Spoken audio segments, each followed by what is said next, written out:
أعوذ بالله من الشيطان الرجيم. بسم الله الرحمن الرحيم. وإذا قيل لهم آمنوا بما أنزل الله قالوا نؤمن بما أنزل علينا ويكفرون بما وراءه وهو الحق مصدقا لما معهم قل فلم تقتلون أنبياء الله من قبل إن كنتم مؤمنين. അസ്സലാമു അലൈക്കും വറഹ്മത്തുള്ളാഹി വബറകാതുഹു. പരിശുദ്ധ ഖുർആനിലെ രണ്ടാമത്തെ അധ്യായമായ സൂറത്തുൽ ബഖറയിലെ 92-ാമത്തെ വചനമാണ് നിങ്ങളിപ്പോൾ ഇവിടെ ശ്രവിച്ചത്. അതിൻ്റെ അർത്ഥം ഇപ്രകാരമാകുന്നു: അള്ളാഹു അവതരിപ്പിച്ചിട്ടുള്ളതിൽ വിശ്വസിക്കുവിൻ എന്ന് അവരോട് പറയപ്പെടുമ്പോൾ ഞങ്ങൾക്ക് അവതരിപ്പിക്കപ്പെട്ടതിൽ ഞങ്ങൾ വിശ്വസിക്കുന്നു എന്നവർ പറയുന്നു. അതിനുശേഷമുള്ളതിനെ അവർ നിഷേധിക്കുകയും ചെയ്യുന്നു. അതാകട്ടെ അവരുടെ പക്കലുള്ളതിനെ ശരിയാണെന്ന് സ്ഥാപിക്കുന്ന സത്യമാണത്. പറയുക, നിങ്ങൾ വിശ്വാസികൾ തന്നെയെങ്കിൽ ഇതിനു മുമ്പ് അള്ളാഹുവിൻ്റെ പ്രവാചകന്മാരെ വധിക്കുവാൻ ശ്രമിച്ചു കൊണ്ടിരുന്നത് എന്തു കാരണത്താലായിരുന്നു?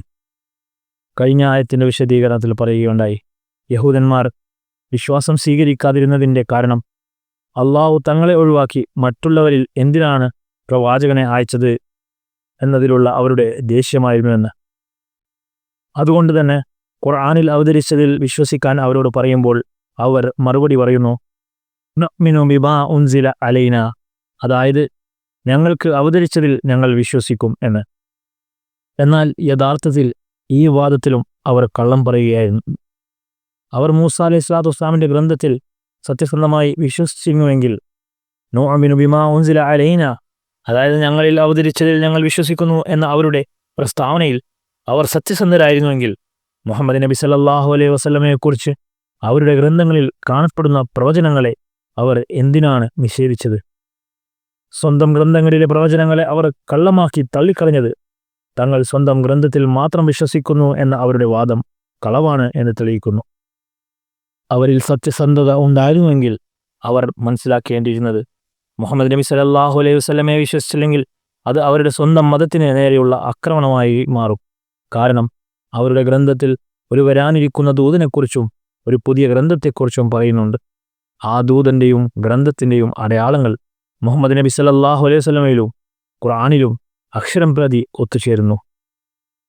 അവരുടെ ഈ നിഷേധം യഥാർത്ഥത്തിൽ സ്വന്തം ഗ്രന്ഥങ്ങളുടെ സത്യസന്ധതയെ നിഷേധിക്കുന്നതിന് തുല്യമാണ്.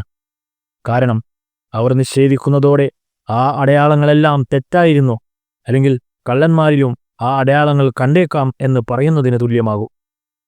അതല്ലെങ്കിൽ നൗദുബില്ലാ, അള്ളാഹുവിനെ കൂടാതെ പിശാചിനും അദൃശ്യകാര്യങ്ങൾ പറയാൻ സാധിക്കും എന്ന് പറയുന്നതിനും തുല്യമായിരിക്കും.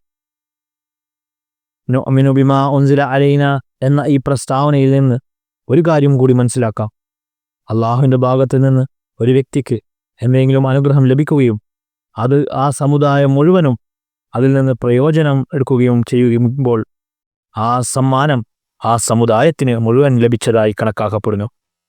ഉദാഹരണത്തിന്, തൗറാത്ത് യഹൂദന്മാരുടെ മേൽ അവതരിച്ചതല്ല, അത് ഹസ്രത്ത് മൂസാ അലൈഹി സ്വലാത്തു വസ്സലാമിൻ്റെ മേൽ മാത്രമാണ് അവതരിച്ചത്. എന്നിട്ടും അവർ പറയുന്നു ഞങ്ങൾക്ക് അവതരിച്ചത് കാരണം ആ ഗ്രന്ഥം കാരണം ഒരു സമുദായം എന്ന നിലയിൽ എല്ലാ യഹൂദന്മാർക്കും പ്രയോജനം ലഭിച്ചു. ദുഃഖകരമെന്ന് പറയട്ടെ, ഈ കാലഘട്ടത്തിൽ അനഹ്മദികളായ മുസ്ലിങ്ങളും ഇതേ വാദം തന്നെയാണ് ഉന്നയിക്കുന്നത്. അവർ പറയുന്നത് ഖുർആനുള്ളപ്പോൾ മിർസ സാഹിബിൻ്റെ ആവശ്യം എന്താണ്?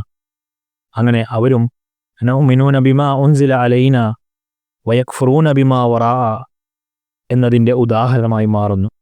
അതായത് ഞങ്ങൾക്ക് അവതരിച്ചതിൽ മാത്രം വിശ്വസിക്കുകയും അതിനപ്പുറമുള്ളതിനെ നിഷേധിക്കുകയും ചെയ്യുന്നുവെന്ന്. തുടർന്ന് പറയുകയാണ്, വഹുവൽ ഹഖ്ഖു മുസദ്ദിഖൻ ലിമാ മഅഹു, അതായത് അല്ലാഹു സുബ്ഹാനഹു വ തആല പറയുകയാണ്, യഥാർത്ഥ വസ്തുത ഇതാണ്, നമ്മുടെ ഈ തഅലീം ഹക്കാണ്, അതായത് ഇത് ലോകത്ത് പ്രകടമാവുകയും നിലനിൽക്കുകയും ചെയ്യുന്ന ഒരു മാറ്റമില്ലാത്ത സത്യമാണ്. ഹുവൽ ഹഖ് എന്നതിലൂടെ പറയുന്നത് ഈ സത്യം ഒരു ശാശ്വത സത്യമാണ്, അത് ഒരിക്കലും ഇല്ലാതാകില്ല. ഇതിനെ നിഷേധിച്ചതുകൊണ്ട് നിങ്ങൾക്ക് എന്ത് പ്രയോജനമാണ് ലഭിക്കുക? നിങ്ങൾ എന്തിനാണ് ഇത് നേരത്തെ അംഗീകരിക്കാത്തത്? യഥാർത്ഥത്തിൽ ബൈബിളിൽ മുഹമ്മദ് നബി സല്ലല്ലാഹു അലൈഹി വസല്ലമയെക്കുറിച്ച് ഉണ്ടായിരുന്ന എല്ലാ പ്രവചനങ്ങളും ഖുർആൻ മുഖേനയാണ് പൂർണ്ണമായത്. അതുവഴി അവ സത്യമായി തെളിയുകയും ചെയ്തു. ഈ പ്രവചനങ്ങളിൽ ചിലത് ക്രിസ്ത്യാനികൾ ഈസാ മസീഹ് അലൈഹി സ്വലാത്തു വസ്സലാമിൻ്റെ മേൽ ചാർത്താൻ ശ്രമിക്കാറുണ്ട്. എന്നാൽ ആ പ്രവചനങ്ങളിലെ അടയാളങ്ങൾ ഈസാ അലൈഹി സ്വലാത്തു വസ്സലാമുമായി യോജിക്കുന്നില്ല എന്ന് വ്യക്തമാകുന്നു. ഈ വിഷയത്തിൽ ഏറ്റവും പ്രധാനപ്പെട്ട പ്രവചനങ്ങളിലൊന്ന് ആവർത്തന പുസ്തകം 18-ാം അധ്യായം 17 മുതൽ 19 വരെ വാക്യങ്ങളിലാണ്. ഈ പ്രവചനം വളരെ വ്യക്തമാണ്. ഇതിനെ മറ്റൊരാളുടെ മേൽ ചാർത്താൻ സാധ്യമല്ല. ഹസ്രത്ത് മൂസ അലൈഹി സ്വലാത്തു വസ്സലാം ബനൂ ഇസ്രായേലിനെ സീനായ് പർവ്വതത്തിൻ്റെ താഴ്വരയിൽ കൊണ്ടുപോയപ്പോൾ ബൈബിളിൽ പറയുന്നതനുസരിച്ച് ആകാശത്ത് തുടർച്ചയായി മിന്നലുണ്ടായി. അതിൽ നിന്ന് ഉച്ചത്തിലുള്ള ശബ്ദങ്ങൾ പുറപ്പെട്ടു. ബനൂ ഇസ്രായേൽ ഭയന്നുപോയി. അവർ മൂസ അലൈഹി സ്വലാത്തു വസ്സലാമിനോട് പറഞ്ഞു, നീ സ്വയം പോയി ദൈവവുമായി സംസാരിക്കുക. ഞങ്ങൾക്ക് അവൻ്റെ സംസാരം കേൾക്കാൻ ആഗ്രഹമില്ല, ഞങ്ങളുടെ മക്കൾക്കും കേൾക്കാൻ ആഗ്രഹമില്ല. അപ്പോൾ അള്ളാഹു മൂസ അലൈഹി സ്വലാത്തു വസ്സലാമിനോട് പറഞ്ഞു, ഞാൻ അവരുടെ വാക്ക് കേട്ടു. അവർ ആഗ്രഹിക്കുന്നത് പോലെ ഞാൻ അവരുമായി പ്രവർത്തിക്കാം. അതായത് ഇനി ഞാൻ അവരിൽ നിന്ന് ഒരു ശരീഅത്ത് നബിയെ ഉയർത്തുകയില്ല, പകരം അവരുടെ സഹോദരങ്ങളിൽ നിന്ന് ഉയർത്തും. ഈ പ്രവചനം ഒരു കാരണവശാലും ഈസാ അലൈഹി സ്വലാത്തു വസ്സലാമിൻ്റെ മേൽ ചാർത്താൻ കഴിയില്ല. അത് ഈസാ അലൈഹി സ്വലാത്തു വസ്സലാമിൻ്റെ മേൽ ചാർത്തുകയാണെങ്കിൽ നാം അംഗീകരിക്കേണ്ടി വരും അദ്ദേഹം മൂസ അലൈഹി സ്വലാത്തു വസ്സലാമിനെ പോലെയാണെന്ന്. എന്നാൽ ആ വാദം തെറ്റാണ്.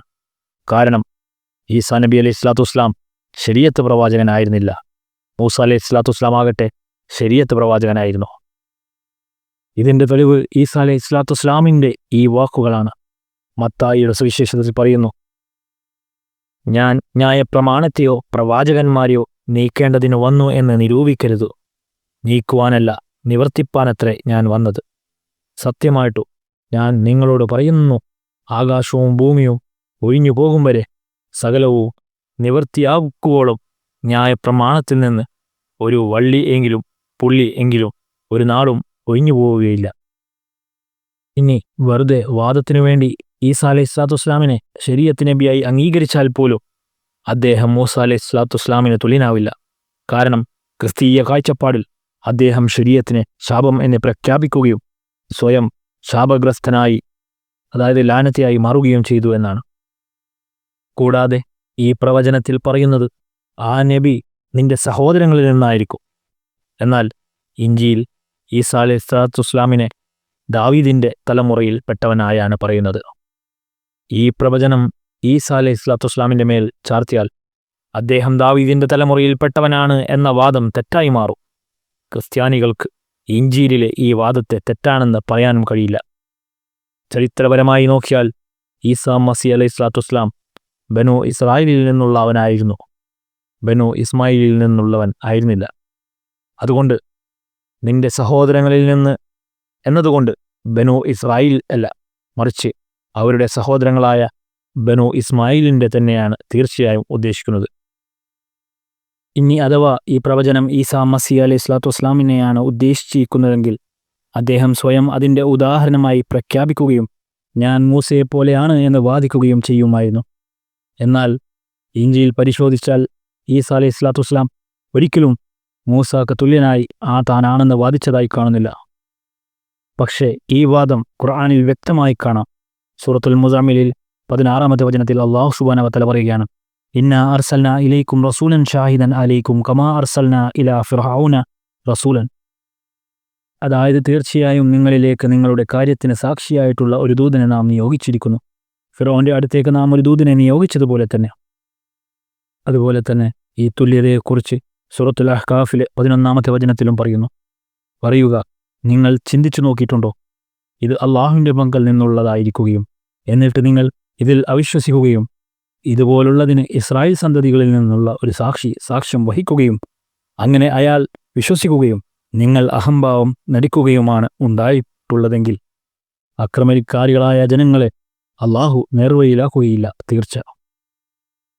ഈ ആയത്ത് മൂസ അലൈഹി സ്വലാത്തു വസ്സലാം നടത്തിയ പ്രവചനത്തെക്കുറിച്ചുള്ള സൂചനയാണ്.